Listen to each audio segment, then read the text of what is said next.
So day 9 of harvest log, and I thought we'd just have a look at something a little bit different this time. We are up on the side of Breeden Hill. This is a baling machine, so it's gathering up the swaths of straw which is laid out in trails behind the combine after the grains have been separated, and this machine kind of gathers it all up with what they call a pickup hitch or pickup reel, which is at the bottom there just in front of the 2 axles on the back of the baler, and then it sort of compacts the straw, or we could do it with hay as well, or silage,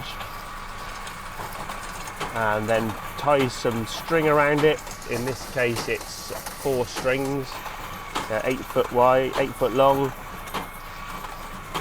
and our neighbouring farmer is having this for bedding his cattle through the winter, getting about 4 of these bales to the acre, 10 to the hectare, and this is a reasonably good crop of straw, so it's quite a thick swath.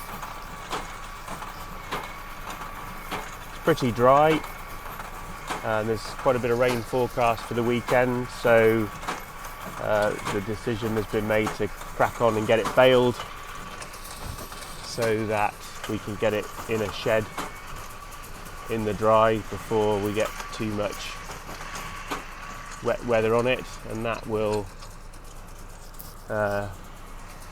deteriorate the quality of the straw, get moulds and things like that growing in it, and it's not very pleasant then to handle in the winter. A little bit less straw down the bottom of the field, a bit more at the top. So this was combined just after lunch today and baled up now. What are we, 20 past 9? Tried to get it done before we get any more rain. And then the next mission then is to get the bales all gathered up, put onto trailers or stacked into heaps to make them weatherproof, and then cart them from the field. This little block is destined to go into stubble turnips next, so the sooner we can get the bales off the field, if we do get some rain, then we can come and get the stubble turnips all planted up, ready to feed our sheep in the winter. A little bit of a patch down here that the wheat failed on, and we've got a few thistles, so that won't hurt. Just combined around this bit, yeah, and then we'll see how we go. Combine's just going over the horizon there.